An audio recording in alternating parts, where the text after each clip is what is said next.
एकदम क्लियरली बताऊंगा कि हम सब मिलके, सभी लोग मिलके पूरी मेहनत कर रहे हैं आपके लिए, और आप भी पूरी मेहनत करो।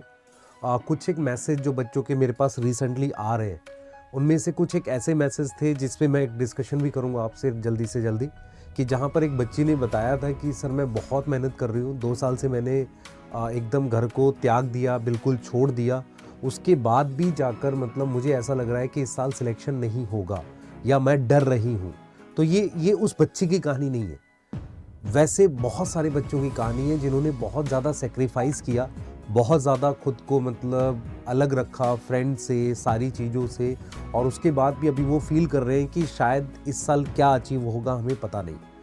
तो मेरा हमेशा से ये मानना है बेटा कि हम लोग जब कोई स्टेप लेते हैं लाइफ में, या हम कुछ डिसाइड करते हैं, तो हमें ये पता नहीं होता कि ये होगा नहीं होगा, पर क्या उसके लिए हम एफर्ट करना छोड़ दें, क्या हम उसके लिए पूरी मेहनत ना करें? हमें करना चाहिए। अगर मान लो हम किसी कारण से फेल होते भी हैं, पर जो एफर्ट से हमने एक्सपीरियंस लिया लाइफ में, वो बहुत बड़ी चीज होती है। ऐसा ही आप हमारा उदाहरण लेके देख सकते हो, हम लोग भी तो बेटा एक एफर्ट कर रहे हैं कुछ नया करने का, कुछ अच्छा करने का।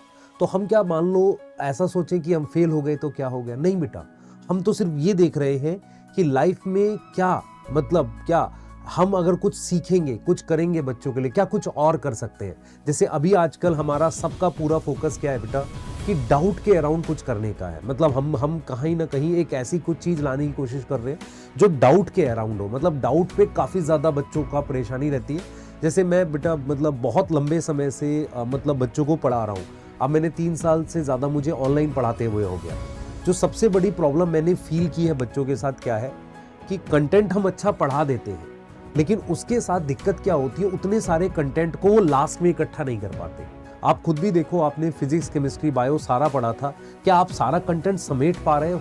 खासकर मान लो अगर मैं बात करता हूं कि जैसे बायो में तो मैं आपको फिर भी डोपा दिया है और उसके साथ और भी चीजें दी, वर्कशीट हम दे रहे हैं आपको, तो वो थोड़ा थोड़ा तो समेट रहा है। लेकिन अगर आपको खुद से सारा समेटना हो, क्या लास्ट में समेट पाता है? मुश्किल हो जाता है। तो हम हमेशा से ये बोलते हैं कि कहीं ना कहीं हमें उन चीजों पे काम करना चाहिए कि हम क्लास स्टार्ट करके आपको पूरा साल पढ़ाया, पर उसके साथ साथ भी आपको बीच बीच में डायरेक्शन देके हमें आगे बढ़ना है। क्योंकि मैंने हमेशा से देखा है बेटा, जब बैच स्टार्ट होता है ना, तो बैच में बहुत बच्चे होते हैं, लेकिन वो पीछे कहीं कोई बैकलॉग में छूट जाता है, कोई कहीं इसलिए छोड़ देता है कि हट जाता है पीछे कि यार उसके डाउट नहीं हो पा रहे। तो डाउट के अराउंड हम लोग कुछ काम कर भी रहे हैं, और कुछ ऐसा सिस्टम बनाएंगे जहां आपके डाउट अच्छे हो सके। अभी फिलहाल हमने एक खाली इनिशिएटिव लिया कि यार टेलीग्राम पे थोड़े बहुत डाउट तो बच्चों के हो जाए। हमने क्या किया था उसके लिए, कुछ मतलब स्टूडेंट्स थे और कुछ मतलब एमबीबीएस के स्टूडेंट्स, ऐसे नहीं कोई भी, कुछ एमबीबीएस के स्टूडेंट्स थे, कुछ और भी हमारे टीचर्स थे, उनको वहाँ पर लगाया। तो अभी भी हमें ऐसा लग रहा है कि डाउट बहुत सारे आ रहे हैं। फिर हमें ये लग रहा है कि यार इसको कैसे और कर सकते हैं और बेटर कैसे बना सकते हैं। तो कहीं ना कहीं बेटा हम लोग डाउट रूम पे काम कर रहे हैं। एक बहुत अच्छा फीचर है जो हम लोग ऐप में लाएंगे। लेकिन मैं फिर आपको बार बार बोल रहा हूँ, सिलेक्शन जब भी आपका मतलब होता है उसमें बहुत सारी चीज़ें मैटर करती है। पहला, आपका कॉन्फिडेंस आखिरी तक। दूसरा, आपने कितनी प्रैक्टिस करी। तीसरा, आपको आखिरी तक गाइडेंस कैसे मिली। ये बहुत ज़रूरी होता है, क्योंकि ये इंपॉर्टेंट पार्ट है सिलेक्शन का। हम हमेशा बोल के निकल जाते हैं कि बेटा देख बता तुझे समझ में आ गया, हाँ आ गया सर, पर 2 वीक के बाद, 2 मंथ के बाद उसको क्या करना है, समझ तो आ ही रखा है हमें, या कोई हमारे क्वेश्चन मतलब गलत हो रहे हैं, उसके अराउंड हम क्या कर रहे हैं। तो उसकी एक पूरी प्लानिंग हम लोग कर रहे हैं, और उसको कम से कम ड्रॉपर के बैच तक हम लोग ले आएंगे। 12th का बैच हमने स्टार्ट कर दिया, उसके भी मिड में नहीं, मतलब इनिशियल डेज में ही हम लोग उस डाउट रूम को लाने की कोशिश करेंगे और उसके अराउंड भी बात करेंगे। तो हमारा बेटा प्रयास, हमारी कोशिश यही है कि अच्छा चीज़ आपको दे, है ना, अच्छी चीज़ दे। और आपकी कोशिश ये होनी चाहिए कि यार आप परेशान मत हो। जैसे मैं आपको एक एग्जांपल देता हूँ। एक बच्चे ने मुझे क्वेश्चन पूछा, sir microbes in human welfare में जो 2008, 9, 10 के मतलब जो क्वेश्चंस हैं, उसमें बहुत सारा डाटा बाहर का है, क्या वो हमें करना है? मैं आपसे जानना चाहता हूँ। तो ये आंसर कौन बताएगा आपको? ये आंसर मैं बता रहा हूँ ना आपको, कह रहा हूँ कि नहीं करना हो। तो कहीं ना कहीं बेटा हमारा एक्सपीरियंस आपके जरूर काम आएगा। और ऐसा नहीं कि हम हमेशा से ये बोलते हैं कि नहीं बेटा पेड बैचेस लो तभी हम बताएंगे, नहीं। आप अगर आप कभी भी देखोगे, मैं आंसर्स करता हूँ टेलीग्राम पे, बता देता हूँ ये करना है नहीं करना, और मैं एकदम क्लियर बताता हूँ। मैं ऐसे घुमा के बात नहीं करता कि यार ये कर लो, आ भी सकता है। मैं क्लियर हूँ ये आएगा या नहीं आएगा, ठीक है। और ये चीज़ें बेटा हमारे मतलब हम ये बोलते हैं ये चीज़ें आती कैसे हैं। जैसे मुझे कैसे पता कि आपको क्या परेशानी होगी, मेरा जुड़ाव जो बच्चों से वही मुझे बता रहा है। अगर मैं आपसे रियलिटी बताऊं कि मैं सबसे ज़्यादा बच्चों की प्रॉब्लम इसलिए समझ सकता हूं क्योंकि मैं सबसे ज़्यादा जुड़ा हुआ हूँ। जुड़े रहने के लिए मैं आज भी बहुत सारे मैसेजेस उनके देखता हूँ, उनकी प्रॉब्लम समझता हूँ, तो मुझे ये चीज़ फील होती है और उसी के अराउंड एक अच्छे सिस्टम पे हमेशा बात करते हैं और हमेशा करते रहेंगे। अभी के लिए आपके बचे हुए जो 15-20 दिन है उस पर मल्टीपल रिवीजन करो बायो की मल्टीपल रिवीजन के लिए भी कुछ चीज़ें बता देते हैं आपको कैसे करना है। पर आज पहले ये चैप्टर कंप्लीट करते हैं। ये चैप्टर मैंने पहले भी पढ़ा रखा है कुछ प्लेटफॉर्म्स पे, मैं नाम ऐसे मतलब ले भी सकता हूँ, पर ठीक है, हम हर चीज़ की रिस्पेक्ट करते हैं, मतलब सब लोग अच्छे हैं।